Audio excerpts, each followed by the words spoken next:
Welcome to the Deep Dive. We sort through different sources to find, well, surprising insights and hopefully some practical wisdom for you. Yeah, digging a bit deeper. Exactly. And today, we're getting into something pretty universal. Those huge, sometimes really confusing life choices. Yeah. The kind you make maybe in high school or college, where your path feels totally set, but then, bam, reality hits. Oh, yeah, that moment. Everyone has it, right? Where the map you drew suddenly looks, well, wrong. Or at least incomplete. And you see all these other roads you hadn't even considered. Absolutely. And finding your way through that is what we're exploring today, looking at the journey of someone we're calling Xiao C. Okay. He started out super focused, really ambitious, aiming for a PhD in biological research. But his path took some pretty big twists. He ended up in Shanghai, doing really well as a pharmaceutical investment analyst. And what's fascinating about his story, which we've pieced together from an interview he gave, is it's not just his story. It's almost like a mini masterclass in making big decisions. Right, and adapting when things change. Exactly how you navigate those shifts strategically. So yeah, this deep dive isn't just about his career switch. It's about the thinking behind those moves. We want to unpack how he decided things, what really made him pivot, and, crucially, what you, listening now, might be able to learn for your own future plans. Whatever stage you're at. Michael. Makes sense. So let's dig in. Where does his story start?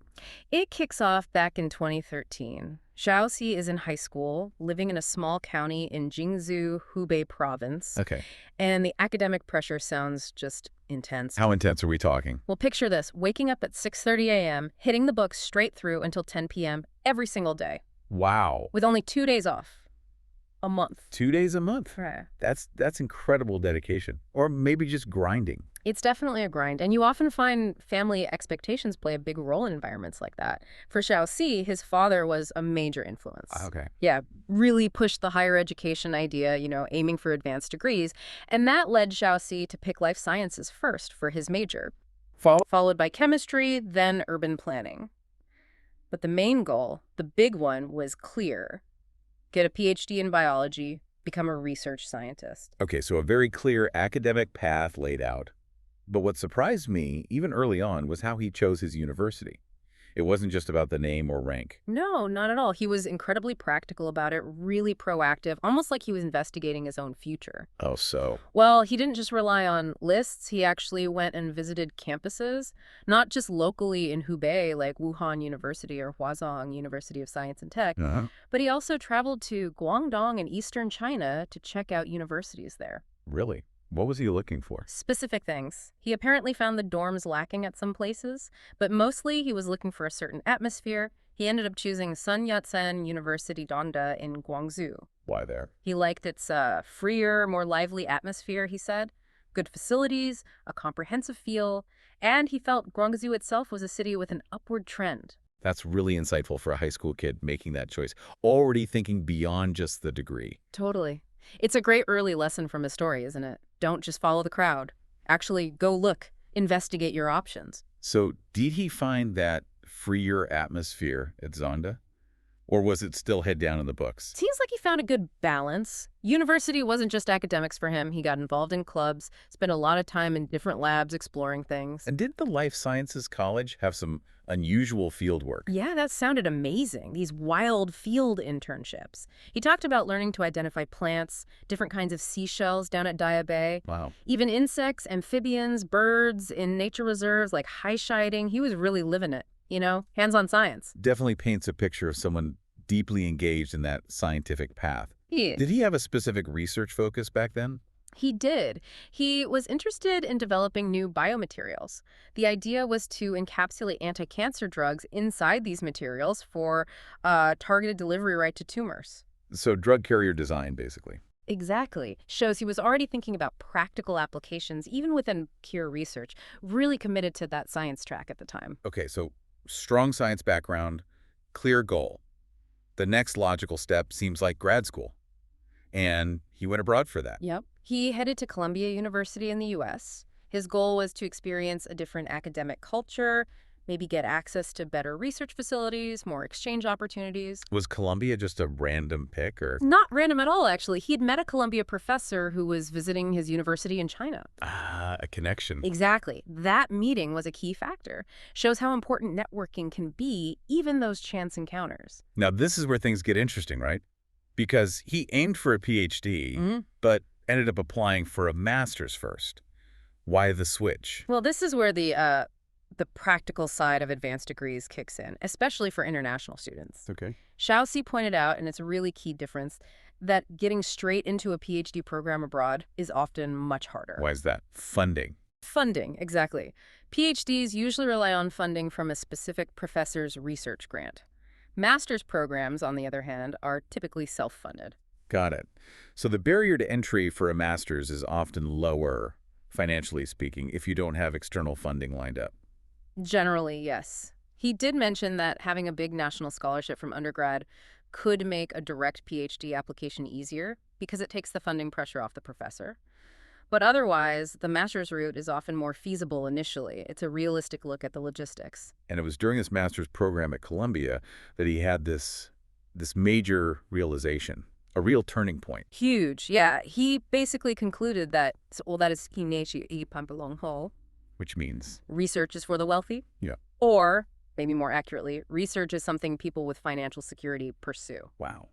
That's a pretty stark conclusion. It really is. And it wasn't just about him. He was thinking historically, mentioning figures like Mendel, Pavlov, Newton, people who, he implied, could pursue science without worrying about passing the bills or the high trial and error costs of research. So it wasn't just about passion or ability, but the cold, hard economics of a research career. Precisely. That understanding of the economic reality, the need for sustained funding, really shook his original plan. And did he just sit on that realization? No way. It spurred immediate action. That very summer, the summer after his first year of grad school, he did an internship. Not in a lab. Let me guess. Finance. You got it. A brokerage firm. That was the first concrete step away from the lab bench.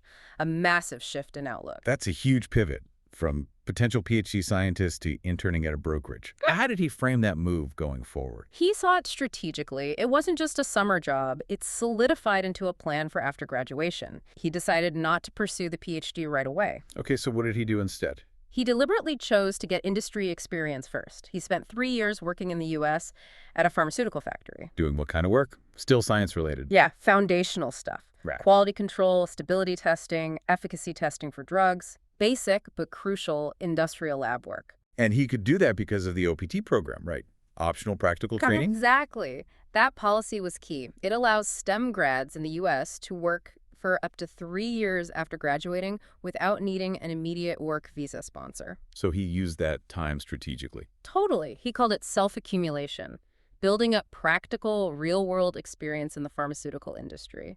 He believed that hands-on knowledge would be vital for his new goal, investment analysis in that sector. So the factory job wasn't the final destination. It was a stepping stone. A very deliberate stepping stone. And after those 3 years were up, plan fulfilled, he made the move back to China, specifically to Shanghai, to chase that investment analyst career. Which brings us to today.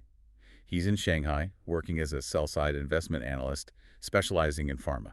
Right. So just to clarify for listeners, sell-side means he's advising clients like big investment funds on which pharmaceutical stocks to potentially buy or sell. But he's not making the trades himself. He's providing the research and recommendations. Exactly. Analyzing companies, looking for investment opportunities in the market. What's the work environment like? Is it a typical 9 to 5? Not quite. He mentioned a sort of loose 8:30 a.m. to 5:30 a.m. framework, but no strict clocking in or out. It's very self-driven. But self-driven often means. Long hours, yeah. He said reality is often 8 a.m. to 10 p.m., sometimes later. It depends on market demands, his own motivation. It's definitely not a clock-watching job. Sounds intense. High pressure. Extremely. He described it as needing constant tracking, always needing to be vigilant and energetic.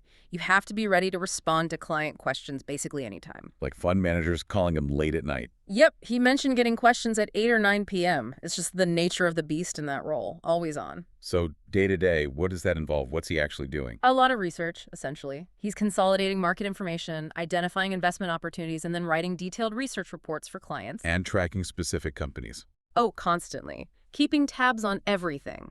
New drug developments, R&D updates, clinical trial results, and of course, digging into their financial reports, annual, quarterly, the works. Does he talk to the companies directly? Yeah, regular communication with company management is a big part of it. Discussions after earnings reports, ad hoc meetings online or in person to understand their strategy and progress. And then packaging all that up for clients. Right. Promoting his investment advice to external clients. Fund managers, wealth management firms, insurance companies, other asset managers. He's selling the advice, the analysis. And where does he go from here? What's the potential career path? Several options. He could move to the buy side. That means actually making the investment decisions for a fund. Okay. Or he could rise within the sell side, maybe become a chief analyst leading a team. Another route is moving into investor relations at a pharmaceutical company, using his deep knowledge to communicate with the investment community. So that science background, even though he pivoted away from research, is still a huge asset. Absolutely. It gives him a massive advantage in understanding the core business of these complex pharma companies. Okay, reflecting on this whole journey, what are the big takeaways? What advice did Xiao C himself offer? His number one piece of advice was really simple but powerful. Which means? Listen and observe more. He was quite candid about regretting how he chose his major back in high school. Because he mostly listened to his father. Primarily, yeah.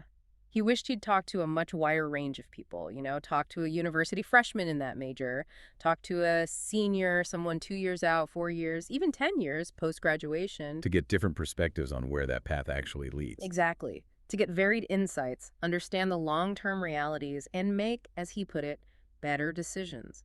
He called it needing to make a more comprehensive plan. So avoid just taking one person's advice, even if it's someone you trust. Cast a wider net. Definitely. Seek out diverse viewpoints, especially for those big early decisions.